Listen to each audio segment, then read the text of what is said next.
नमस्कार दोस्तों, welcome to study IQ judiciary. दोस्तों, आपने ईडी यानी कि एनफोर्समेंट डायरेक्टरेट के बारे में तो सुना ही होगा। अक्सर हम देखते भी हैं कि जब कभी किसी राजनेता को ईडी पूछताछ के लिए बुला लेती है तो सड़कों पर धरने प्रदर्शन शुरू हो जाते हैं। खास करके ऑपोजिशन की पार्टीज का ये आरोप रहता है कि केंद्र सरकार ईडी का दुरुपयोग करती है।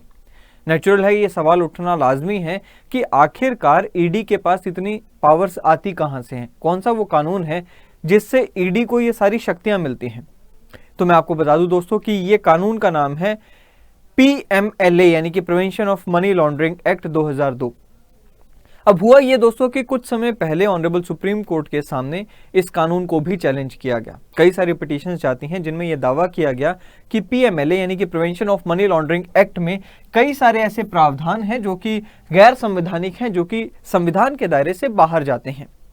आज ऑनरेबल सुप्रीम कोर्ट ने अपने इसी मुद्दे पर अपनी सारी फाइनल जजमेंट दी, जिसमें ऑनरेबल सुप्रीम कोर्ट ने ये फाइनली कहा कि कोई भी ऐसा प्रावधान हमें नजर नहीं आता है PMLA में जो कि संविधान के दायरे से बाहर जाता हो। आज के अपने इस सेशन में हम समझने की कोशिश करेंगे कि आखिरकार PMLA किस मुद्दे से डील करता है।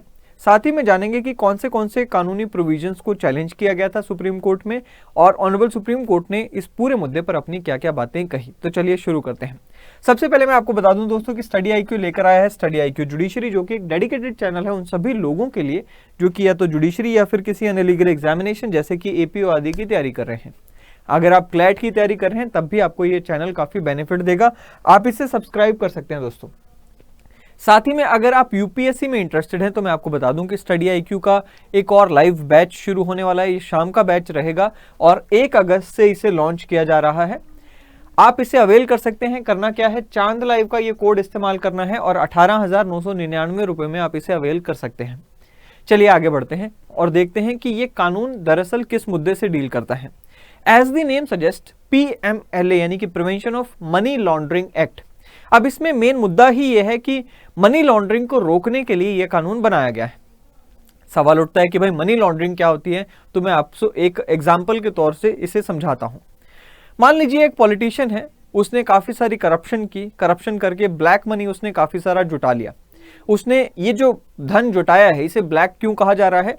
क्योंकि ये ऐसा पैसा है जो कि इल्लीगली कमाया गया है। अब क्योंकि इल्लीगली कमाया गया है, इस पे कोई इनकम टैक्स नहीं भरा, इसकी कोई अकाउंटिंग नहीं है, सरकारी रिकॉर्ड्स में ये पैसा कहीं पर भी दिखाई नहीं देता है।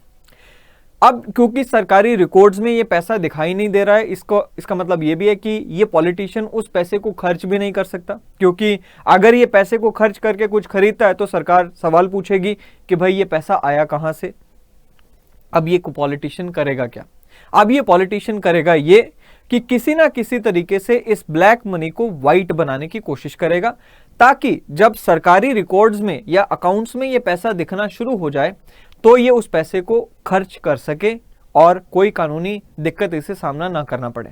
इस पूरी प्रक्रिया को बोल देते हैं ब्लैक मनी को व्हाइट करना, या फिर इसे हम बोल देते हैं मनी लॉन्ड्रिंग। अब ये मनी लॉन्ड्रिंग जो है अपने आप में बहुत बड़ी समस्या है। कैसे? ये हमारे देश की इकोनॉमी के लिए खतरा है, इकोनॉमिक स्टेबिलिटी के लिए खतरा है। साथ ही में ये हमारी इंटरनल सिक्योरिटी और एक्सटर्नल सिक्योरिटी दोनों के लिए खतरा पैदा करती है। क्यों? क्योंकि कई बार हमें देखने को मिलता है कि ये ब्लैक मनी में काफी सारी टेररिस्ट एक्टिविटीज भी शामिल हो जाती हैं। कई सारे ऐसे लोग हैं जो कि ब्लैक मनी को व्हाइट बनाने में मदद करते हैं। उनमें जो फीस वो लेते हैं वो टेररिस्ट एक्टिविटीज को स्पॉन्सर करने के लिए दी जाती है।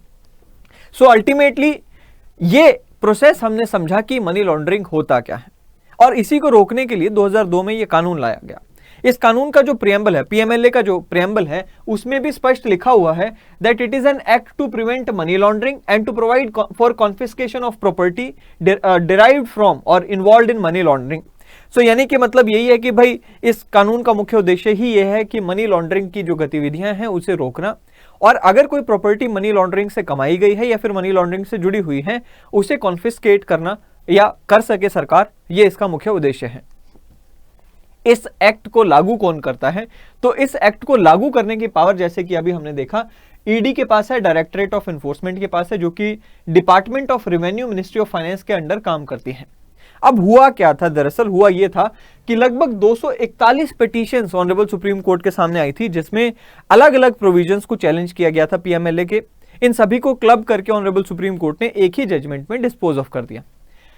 चलिए सबसे पहला जो यहां पर मुद्दा था या सबसे जो पहला पॉइंट था वो ये था कि दरअसल जब भी दोस्तों पीएमएलए के तहत कोई केस रजिस्टर किया जाता है तो उस समय जैसे हम नॉर्मली कभी केस रजिस्टर करते हैं आईपीसी में या सीआरपीसी के तहत कोई केस रजिस्टर होता है तो हम सब जानते हैं कि एफआईआर दर्ज की जाती है। इसी तरह से जब पीएमएलए के तहत कोई केस दर्ज होता है तो वहां पर ईसीआईआर यानी कि एनफोर्समेंट केस इंफॉर्मेशन रिपोर्ट बनाई जाती है। अब पिटिशनर्स का कहना था कि जब भी कभी ईडी किसी को अरेस्ट करने के लिए जाए तो ईडी को सबसे पहले एफआईआर की तरह ही उस व्यक्ति को जिसको अरेस्ट करने के लिए जा रही है ईसीआईआर उसे देनी चाहिए, उसके सामने पेश करनी चाहिए। ऑनरेबल सुप्रीम कोर्ट ने यहां पर स्पष्ट किया कि आप ईसीआईआर और एफआईआर को इक्वेट नहीं कर सकते हो। FIR is not equal to ECIR. ECIR जो है वो एक इंटरनल डॉक्यूमेंट है जबकि एफआईआर के साथ ऐसा नहीं है। इसलिए अगर ईडी के अफसर किसी को अरेस्ट करने के लिए जाते भी हैं तो सिर्फ उस व्यक्ति को अरेस्ट करने का ग्राउंड बताना होगा कि हम आपको क्यों अरेस्ट कर रहे हैं, किस बिना पर अरेस्ट कर रहे हैं, उसको ईसीआईआर देने की कोई जरूरत नहीं है। दूसरा था कि offence of money laundering section 3 पर सवाल उठा था। सेक्शन 3 ऑफ पीएमएलए को चैलेंज किया गया था। दरअसल ये जो सेक्शन 3 है दोस्तों ये मनी लॉन्ड्रिंग को डिफाइन करता है। इस एक्ट में कहा गया है कि मनी लॉन्ड्रिंग का मतलब होगा whoever directly or indirectly attempts to indulge or knowingly assists any party or is actually involved in the process or activity connected with the proceeds of crime and projecting it as untainted property। यानी कि हर वो व्यक्ति जो कि money laundering के पूरे process में मदद करता है, और यहां पर शब्द जिसको लेकर सारी बहस थी वो था एंड, और प्रोजेक्ट करता है कि वो पैसा अनटेंटेड मनी है, यानी कि ये दिखाने की कोशिश करता है कि वो पैसा एकदम कानूनी रूप से कमाया गया पैसा है। वो व्यक्ति यहां पर अपराध कर रहा है किस चीज का, मनी लॉन्ड्रिंग का।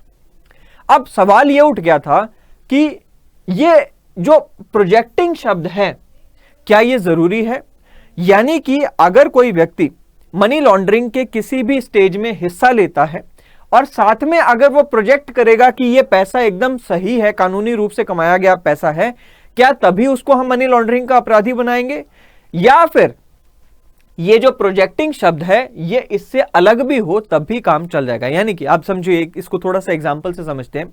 होता क्या है, अब मान लीजिए किसी को मनी लॉन्ड्रिंग करना है। मान लीजिए मैंने 1 करोड़ रुपए यहां पर ब्लैक मनी का कमाया, मुझे मनी लॉन्ड्रिंग करना है। सबसे पहले मैं क्या करूंगा, इस पैसे को विदेश में भेजूंगा। तो विदेश में भेजने के लिए लेट्स से यहां पर मनी मैंने इकट्ठा किया, यहां से हवाला के द्वारा मैं इस पैसे को क्या करूंगा, विदेश में भेजूंगा।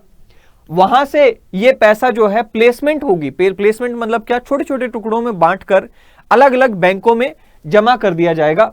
उसके बाद ये पैसा वहां से अलग अलग मल्टीपल ट्रांजैक्शन से होता हुआ मेरी किसी एनजीओ के रास्ते मुझे डोनेट करके दिखा दिया जाएगा। ये दिखा दिया जाएगा कि मेरी किसी एनजीओ है को बहुत सारा पैसा विदेश से डोनेट किया जा रहा है। अब ये पूरे प्रोसेस में हमने देखा कि कितने सारे लोग इन्वॉल्व हो गए। सबसे पहले हवाला वाले लोग इन्वॉल्व हो गए, उसके बाद वो सभी बैंक होल्डर्स इन्वॉल्व हो गए जिनके अकाउंट में थोड़ा थोड़ा पैसा हमने भेजा।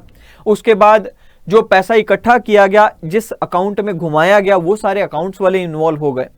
अब सवाल ये उठता था कि क्या सिर्फ मेरे ऊपर ही आरोप लगेगा कि मैंने मनी लॉन्ड्रिंग की है, या फिर ये जो प्रोसेस में सारे लोग इन्वॉल्व हैं इन पर भी आरोप लगता है। अगर हम इस एंड शब्द को लेकर चलें तो सिर्फ उस व्यक्ति पर आरोप लगेगा जो कि मनी लॉन्ड्रिंग की किसी गतिविधि में इन्वॉल्व है और ये दिखाने की कोशिश कर रहा है कि ये पैसा व्हाइट का पैसा है। सुप्रीम कोर्ट ने कहा कि अगर हम इसे एंड यानी कि और की परिभाषा देते हैं तो ये डेफिनेशन काफी लिमिटेड हो गई, क्योंकि इसमें हमने क्या कह दिया कि जो व्यक्ति किसी गतिविधि में इन्वॉल्व है और ये दिखा रहा है कि ये पैसा जो है क्या है, व्हाइट पैसा है, सिर्फ वही मनी लॉन्ड्रिंग कर रहा है, जबकि ऐसा नहीं है। हमें इसे वाइड तरीके से परिभाषित करना होगा। हमें इस एंड शब्द को और पढ़ना होगा, और यानी कि या पढ़ना होगा। कैसे समझते हैं। ऑनरेबल सुप्रीम कोर्ट ने कहा the interpretation suggested by the petitioner that only upon projecting और claiming that the property in question is untainted property that the offence under section 3 would be complete stands rejected. Supreme court ने कहा we are clearly of the view that the expression and occurring in section 3 has to be construed as or to give full play to the said provision so as to include every process or activity indulged into by anyone. So honourable supreme court ने ये clear कर दिया कि हमें ये जो and शब्द लिखा हुआ है ना, इसे एंड नहीं, इसे और करके पढ़ना होगा, क्योंकि इंग्लिश में जब और लिख देते हैं तो उसका मतलब होता है या। इसका मतलब ये कि भाई अगर आप प्रोसेस में कहीं पर भी इन्वॉल्व हो गए तो आपने मनी लॉन्ड्रिंग का अपराध कर दिया, और ये वाइड डेफिनेशन दी है ऑनरेबल सुप्रीम कोर्ट ने। इसके अलावा यहां पर सेक्शन 5 को भी चैलेंज किया गया था। दरअसल सेक्शन 5 में क्या होता है, चलिए समझते हैं। सेक्शन 5 में जैसे कि आप देख पा रहे हैं, जो भी इन्वेस्टिगेशन ऑफिसर होता है, डायरेक्टर हो या फिर डिप्टी डायरेक्टर हो ईडी का, उन्हें एक व्यक्ति जिसके ऊपर उन्हें शक होता है कि भाई इसने मनी लॉन्ड्रिंग की है, और इनमें से किसी को भी शक होता है कि ये जो प्रॉपर्टी है, मान लो जो ये गाड़ी है, ये मनी लॉन्ड्रिंग की प्रॉपर्टी है। अब वो अगर उन्हें ये शक होता है कि आज अगर हमने इसकी ये गाड़ी को जब्त नहीं किया, अटैच नहीं किया, कॉन्फिस्केट नहीं किया, तो इसकी गाड़ी जो है ये कहीं पे बेच देगा, आगे हम इस पे कार्रवाई नहीं कर पाएंगे, तो ये ऑफिसर, चाहे वो डायरेक्टर हो या फिर डिप्टी डायरेक्टर हो, प्रोविजनली उस प्रॉपर्टी को अटैच कर सकते हैं, प्रोसीड ऑफ क्राइम को यहां पर थोड़े टाइम के लिए कंसील या वो अटैच कर सकते हैं। अब आरोप यह था कि ये जो सेक्शन 5 है, ये सेक्शन 5 अपने आप में गैर संवैधानिक है, क्योंकि सिर्फ शक के बिना पर आप यहां पर किसी की प्रॉपर्टी को अटैच कर रहे हो। आपके पास 100% मान लो शक, आपने सिर्फ शक के बिना पर इसकी प्रॉपर्टी को अटैच कर दिया, आपके पास 100% इसका कोई प्रूफ ना भी हुआ तब भी आप अटैच कर रहे हो। लेकिन ऑनरेबल सुप्रीम कोर्ट ने यहां पर यह बात को क्लैरिफाई किया कि इस सेक्शन में एक प्रोवाइजो भी दी गई है।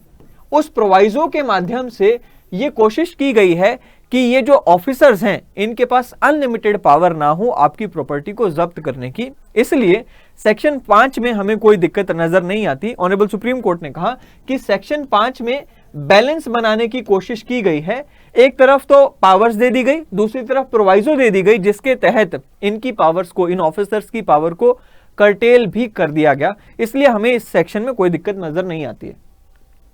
चलिए, फिर आता है section 24, that is burden of proof. इसको भी यहां पर जो है चैलेंज किया गया था। अक्सर हम देखते हैं कि जो सीआरपीसी के तहत या फिर कोई भी क्रिमिनल जो लेजिस्लेशन है उसके तहत जब कभी मामला दर्ज होता है तो क्या होता है, बर्डन ऑफ प्रूफ किसके ऊपर होता है, प्रोसिक्यूशन के ऊपर होता है। यानी कि सरकारी वकील को यह प्रूव करना है कि वाकई में ए ने बी का मर्डर किया है। यहां पर बी के या ए के ऊपर नहीं होगा कि मैंने मर्डर नहीं किया। लेकिन इस केस में उल्टा है। इस केस में सेक्शन 24 क्या कहता है, चलिए देखते हैं। कहता है जी, when a person is accused of having committed the offence under section 3, the burden of proving that the proceeds of crime are untainted property shall be on the accused. यहां पर हमने सारा सिस्टम रिवर्स कर दिया। यहां हमने burden of proof किस पे डाल दिया, एक्यूज्ड, आरोपी पर डाल दिया। अब इसको भी चैलेंज किया गया कि भाई ये तो सेक्शन 14 के हिसाब से, हमारा आर्टिकल 14 के हिसाब से ये फंडामेंटल राइट का हनन हो गया, क्योंकि इक्वालिटी गई। अगर आपने मर्डर किया है तो आपको कुछ नहीं प्रूव करना, प्रोसिक्यूशन प्रूव करेगा। लेकिन अगर आपने मनी लॉन्ड्रिंग कर दिया तो यहां पर आपको प्रूव करना होगा कि आपने मनी लॉन्ड्रिंग नहीं किया। तो यहां पर तो इक्वालिटी गई। लेकिन ऑनरेबल सुप्रीम कोर्ट ने इस ऑब्जेक्शन को भी हटाया। ऑनरेबल सुप्रीम कोर्ट ने क्या कहा, that section 24 has reasonable nexus with the purpose and object sought to be achieved. Supreme court ने कहा कि भाई ये जो मनी लॉन्ड्रिंग का एक्ट है, इसका जो उद्देश्य है और ये सेक्शन 24 में जो बात कही गई है, इनमें हमें रीजनेबल कनेक्शन नजर आता है। उस रीजनेबल कनेक्शन के हिसाब से हमें लगता है कि ये बिल्कुल ठीक किया गया है। हमें नहीं लगता कि यहां पर कोई डिस्क्रिमिनेशन हो रही है। एक और यहां पर जो सेक्शन को चैलेंज किया गया था वो था section 50, which is statement by the accused to ED. अब होता क्या है, सेक्शन 50 जो है वो इन्वेस्टिगेशन ऑफिसर को एम्पावर करता है कि वो किसी भी एक्यूज्ड को समन कर सकते हैं या उसकी स्टेटमेंट्स को रिकॉर्ड कर सकते हैं, and also to make note of their statements या फिर प्रॉपर्टी। अब क्या इस स्टेटमेंट को मेरे खिलाफ एक सबूत के तौर पर इस्तेमाल किया जा सकता है? पिटिशनर्स का कहना था कि मेरे द्वारा दी गई स्टेटमेंट, अगर मैं पुलिस को कोई स्टेटमेंट देता हूं तो आर्टिकल 20 क्लॉज 3 मुझे प्रोटेक्शन प्रोवाइड करता है कि पुलिस को दी गई स्टेटमेंट मेरे खिलाफ इस्तेमाल नहीं हो सकती। इसी तरह से सेक्शन 25 एविडेंस एक्ट का भी ये मेरे हित में ये बात करता है कि अगर मैं पुलिस को कोई स्टेटमेंट देता हूं तो वो मेरे खिलाफ कोर्ट में इस्तेमाल नहीं हो सकती। लेकिन सेक्शन 50 ये कहता है कि ईडी को, यानी कि इन्वेस्टिगेशन ऑफिसर ऑफ ईडी को मैं अगर कोई स्टेटमेंट देता हूं तो वो मेरे खिलाफ इस्तेमाल हो सकती है। तो ऐसा क्यों? इसको हटाया जाना चाहिए, ऐसा कहा पिटिशनर ने। लेकिन ऑनरेबल सुप्रीम कोर्ट ने कहा कि भाई देखिए, ईडी एक पुलिस ऑफिसर की डेफिनेशन में फिट नहीं बैठता। एक ईडी का officer is not a police officer. इसलिए अगर आपने ईडी को कोई स्टेटमेंट दी है, उसे आपको आर्टिकल 20 क्लॉज 3 के तहत प्रोटेक्शन नहीं मिलेगी। अगर आपने कोई स्टेटमेंट दे दी है ईडी ऑफिसर को, तो आपको उसका इस्तेमाल आपके खिलाफ किया जा सकता है। किस स्टेज में किया जा सकता है, किस स्टेज में नहीं किया जा सकता, यह भी ऑनरेबल सुप्रीम कोर्ट ने क्लैरिफाई किया। चलिए देखते हैं क्या कहा। ऑनरेबल सुप्रीम कोर्ट ने कहा कि at the stage of issue of summons the person cannot claim the protection under article 20 clause 3 of the constitution. However, if his or her statement is recorded after a formal arrest by ED officials, the consequence of article 20 clause 3 or section 25 of evidence act can or may come into play to urge that the same, being the nature of confession, shall not be proved against him.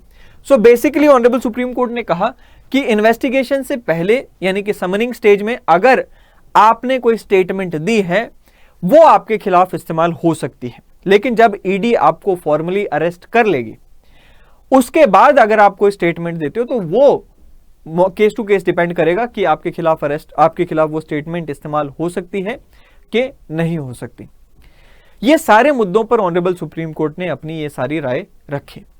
एक और यहां पर मुद्दा था, वो ये था कि एक प्रोविजन यहां पर इस एक्ट में है, पीएमएलए में है, कि भाई अगर आपको बेल लेनी है तो आपको डबल तरीके से श्योरिटी देनी होगी।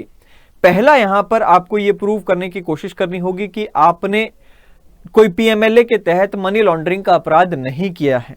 दूसरा, आप ये श्योरिटी कोर्ट को देते हो कि आप फ्यूचर में भी इस तरह का कोई अपराध नहीं करोगे। ये डबल श्योरिटी यहां पर आप देते हो तो आपको बेल मिलती है पीएमएलए में। अब हुआ यह था कि 2017 में ऑनरेबल सुप्रीम कोर्ट ने इस प्रावधान को खत्म कर दिया था, क्योंकि बेल के लिए डबल श्योरिटी की जरूरत नहीं होती है।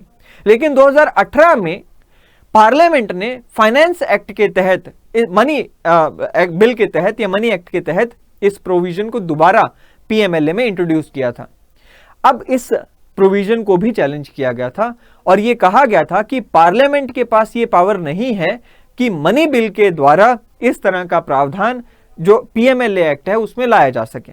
ऑनरेबल सुप्रीम कोर्ट ने इस मामले में कहा कि यह डिसीजन हम नहीं लेंगे, यह डिसीजन हमारे सुप्रीम कोर्ट का लार्जर बेंच लेगा कि जो पार्लियामेंट ने 2018 में अमेंडमेंट की थी और मनी बिल के द्वारा इस एक्ट में संशोधन किया था, क्या वो वैलिड है कि नहीं, हम इसे डिसाइड नहीं कर सकते। हमारे से बड़ा बेंच यानी कि लार्जर बेंच जो है इस मुद्दे पर अपना डिसीजन देगा। ये सारी बातें आज के इस डिसीजन में ऑनरेबल सुप्रीम कोर्ट ने कही। आई होप कि आपको ये सारी बातें समझ आई होंगी। अगले सेशन में फिर एक बार मिलेंगे दोस्तों। Till then thank you and have a great day ahead. Thank you.